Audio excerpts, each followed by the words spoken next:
بہت سارے ایتھیسٹ نے قرآن کریم کی اس آیت کا جس میں چیلنج دیا گیا ہے کہ جیسے ایک صورت لے آؤ پر اعتراض اٹھانا شروع کیا، تو میں نے ایک چھوٹی سی مثال دی۔ میں نے قرآن کی سب سے چھوٹی صورت سورہ کوثر کا سائنٹیفک نہیں، لنگوسٹک نہیں، صرف میتھمیٹیکل سیمیٹری پیش کی، لاجیکل سیمیٹری پیش کی، اور بتایا کہ کیسے یہ صورت ہنسا 10 کے گرد ایک پرفیکٹ ہیش الگوریدم ہے، ایک چیکسم ہے، اس کے گرد بنی گئی ہے۔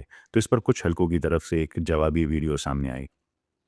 بات جناب ڈاکٹر سفیان کے سورہ کوثر کے میریکل پہ۔ اس سے پہلا سوال جو اس ویڈیو میں آنسر کرنا چاہتا ہوں وہ یہ ہے کہ کیا واقعی قرآن مجید میں کوئی میتھمیٹیکل کوڈ موجود ہے، اور کیا یہ کوڈ ایسا یونیک ہے کہ جس سے ہم قرآن مجید کو معجزہ مان سکتے ہیں؟ یہی ان کی ویڈیو کا مین کلیم بھی ہے۔ پہلے یہ جو قرآن تھے یہ سلطنت عثمانیہ کی تحویل میں تھے، اور جب سلطنت عثمانیہ نے قرات حفص عاصم کو اسٹینڈرڈائز کیا اپنی مملکت میں، تو انہوں نے ان قرآنوں میں بھی وہ الف اور حمزہ اور زیر زبر پیش سارے لگا دیے اس کو، ان قرآنوں کو جو ہرگز حفص عاصم کی قرات پہ نہیں لکھے گئے تھے اس میں یہ چیزیں شامل کر کے ان کو وہی قرات بنا لیا۔ لیکن پھر بھی ہمیں بہت ایرو دیکھ رہے ہیں، یہ اس جگہ پہ ہے جہاں پہ الف ہونا چاہیے تھا، انا اعطیناک، یہاں پہ الف موجود نہیں ہے، یہ الف گرا دیا گیا، لکھا۔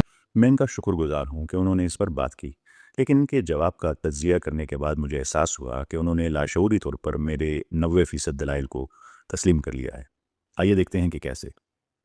ڈاکٹر فراز نے میری ویڈیو کے جواب میں 30 منٹ کی طویل گفتگو کی اور اپنا سارا زور صرف الف کی گنتی اور رسم الخط کے بہانے پر لگا دیا۔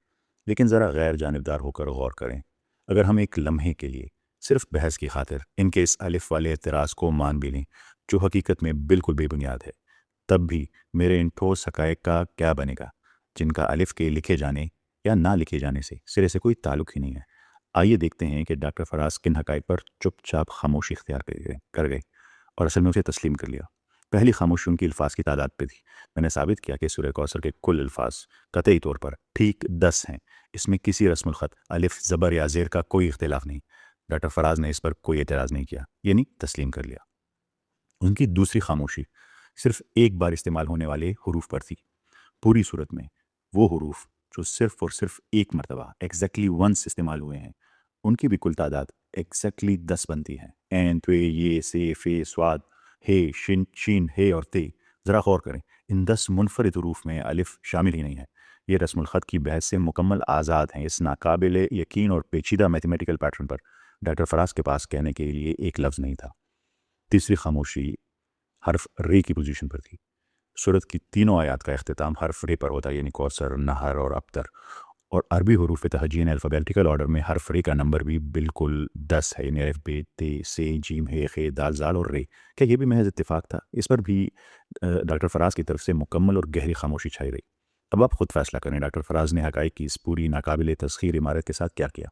انہوں نے اس پوری ملٹی لیئر سٹرکچر کو چیلنج کرنے کی بجائے صرف ایک اینٹ، صرف ایک الف کو پکڑا تاکہ عام لوگوں کے ذہنوں میں شک پیدا کر سکے۔ لیکن سورہ کوثر کا یہ حسابی، یہ ہیش الگوریتم الف کے بغیر بھی اتنی مضبوطی سے اپنی جگہ قائم ہے۔ ایک آدھے گھنٹے کی جوابی ویڈیو میں ان الف کے بغیر موجود ٹھوس حقائق کو مکمل طور پر گول کر جانا کوئی اتفاق نہیں، یہ دراصل اس بات کا سب سے بڑا ثبوت ہے کہ ڈاکٹر فراز کے پاس اس پرفیکٹ ترتیب کو جھٹلانے کے لیے کوئی سائنسی یا میتھمیٹیکل دلیل موجود ہی نہیں تھی۔ ڈاکٹر فراز نے میری اس پوری لسٹ اور تس کے حسابی توازن پر کوئی بات نہیں کی، بس ایک چیز کے پیچھے چھپنے کی کوشش کی، یعنی رسم عثمانی، رسم الخط، جو بالکل غلط ہے۔ ان کا دعویٰ تھا کہ پرانے رسم الخط میں لفظ آتینا کا الف جو آج کھڑے زبر کے طور پر موجود ہے لکھا ہی نہیں جاتا تھا، اس لیے الف کی گنتی کے بغیر 10 نہیں بنتی اور یہ موضوع ٹوٹ جاتا ہے۔ یہ اعتراض قرآن کی تاریخ، 7ویں صدی کے رسم الخط اور سب سے بڑھ کر عربی گرامر یعنی اس کے لنگوسٹک سے مکمل ناواقفیت کا ثبوت ہے۔ آئیے میں آپ کو اس کے علمی اور منطقی جواب دیتا ہوں، جس کے بعد یہ اعتراض ریت کی دیوار ثابت ہوگا۔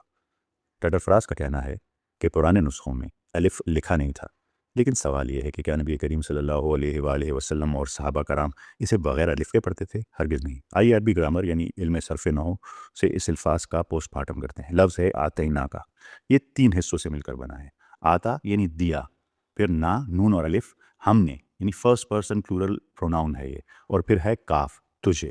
عربی گرامر کا اٹل اصول ہے کہ جب ماضی کے صیغے میں ہم یا وی کا استعمال ہوتا ہے تو اس کے آخر میں نا یعنی نون اور الف آتا ہے۔ اگر ہم اس سے الف نکال دیں تو اسے صرف نون زبر کے ساتھ پڑھیں تو عربی زبان میں اس کا معنی ہی بدل جائے گا اور یہ قواعد کے لحاظ سے غلط ہو جائے گا۔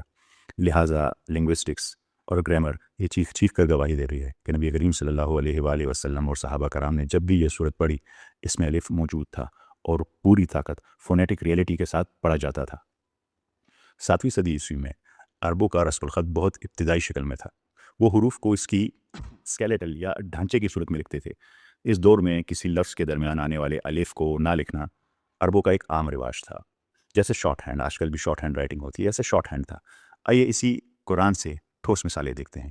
قرآن میں لفظ السماوات، آسمان، پرانے نسخوں میں الف کے بغیر لکھا جاتا تھا، الف غائب تھا اس میں۔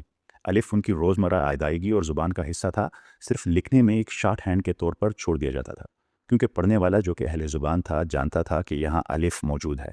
قرآن ایک اورل وحی ہے اور رسم الخط صرف اسی آواز کو محفوظ کرنے کا ایک انسانی خاکہ تھا۔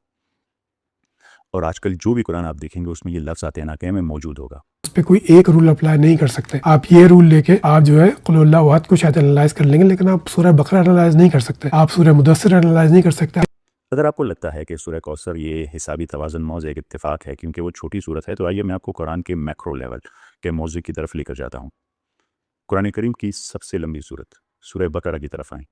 جدید لنگوسٹکس کی تحقیق یہ ثابت کرتی ہے کہ پوری سورہ بقرہ ایک انتہائی پیچیدہ یعنی رنگ کمپوزیشن میں ترتیب کی گئی ہے۔ رنگ کمپوزیشن کا مطلب یہ ہے کہ سورت کے موضوعات ایک دائرے کی طرح کام کرتے ہیں، یعنی سورت کا پہلا حصہ بالکل آخری حصے سے جڑتا ہے۔ سورت کا آغاز آیت 1 سے 20 ایمان والوں لوگوں کا ذکر کرتا ہے۔ اب سورت کا بالکل اختتام دیکھیں، آیت 284 سے 286، وہاں بھی آمن الرسول کی صورت میں مومن کے ایمان لانے اور ان کی دعا کا ذکر ہے۔ آغاز اور انجام بالکل ایک جیسی، سٹارٹ اور اینڈ بالکل ایک جیسے۔ پھر دوسرا حصہ اور سیکنڈ لاسٹ حصہ وہ بھی جڑا ہوا ہے، تیسرا حصہ اور تھرڈ لاسٹ حصہ وہ بھی جڑا ہوا ہے، اور اسی طرح چلتے چلتے بات بالکل ایک مرکز سینٹر پر آ کر ٹھہرتی ہے، یعنی بالکل جو سینٹر ہے سورہ بقرہ کا۔ اب ذرا غور کریں، سورت کے آغاز سے چلتے ہوئے اور اختتام سے پیچھے آتے ہوئے جب ہم اس سورت کے بالکل مڈل میں وسط میں پہنچتے ہیں تو کیا ہوتا ہے؟ سورہ بقرہ کی کل آیات ہیں 286، 286 کا بالکل آدھا، یعنی اسے 2 پر ڈیوائڈ کریں تو کیا بنتا ہے؟ 143 ایگزیکٹ مڈل۔ اب ذرا سورہ بقرہ کی آیت نمبر 143 کھول کر دیکھیں، اللہ تعالیٰ اسی درمیانی آیت میں کیا فرما رہا ہے؟ وَكَذَلِكَ جَعَلْنَاكُمْ أُمَّةً وَسَطًا، اور اسی طرح ہم نے تمہیں ایک درمیانی امت وسطی بنایا۔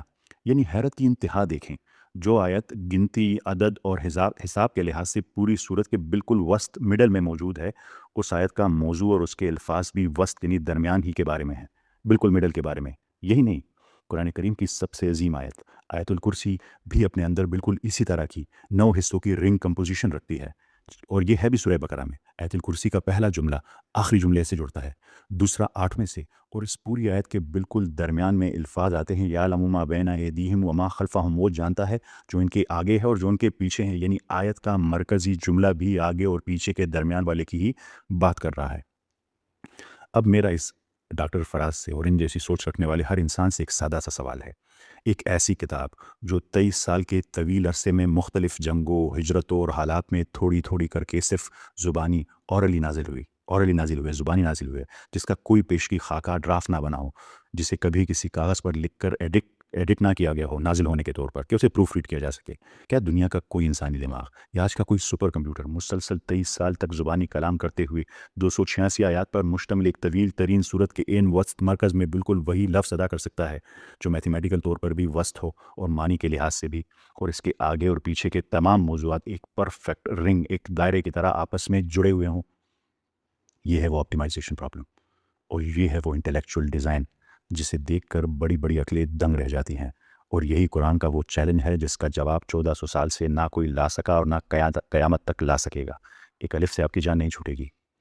میریکل آف 19 کی بنیاد کیا تھی؟ اب اسکرین پہ دیکھ رہے ہیں، میں نے ایک آیت لگائی ہے، سورہ مدثر کی سورہ 74 ہے، اس کو رشد خلیفہ یہ کہتے تھے کہ اس آیت سے مجھے خیال آیا کہ یہ جو نمبر 19 ہے اس میں کوئی خاص بات ہے، پھر انہوں نے پورا اس پہ اپنا ایک تھیسس کھڑا کیا۔ اپنی ویڈیو میں ڈاکٹر فراز نے رشاد خلیفہ کے کوڈ 19 اور بائبل کے کوڈ 7 کا لمبا چوڑا ذکر کیا۔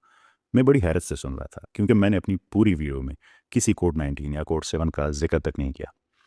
اسے منطق کی زبان میں، اسے لاجک کی زبان میں اسٹرا مین فیلیسی کہتے ہیں، یعنی مخالف کے منہ میں وہ بات ڈالنا جو اس نے کہی ہی نہیں، اور پھر اسے غلط ثابت کر کر جشن منانا کہ ہم جیت گئے۔ میں نے اس کا ذکر بھی نہیں کیا اپنی پوری پچھلی ویڈیو میں۔ ڈاکٹر فراز کی سورہ کوثر کے ریاضی کے موضوعات پر اعتراض کی ویڈیو کا سب سے دلچسپ اور لطف اندوز حصہ جب انہوں نے اویس اقبال کی ویڈیو چلائی۔ اویس اقبال نے سورہ کوثر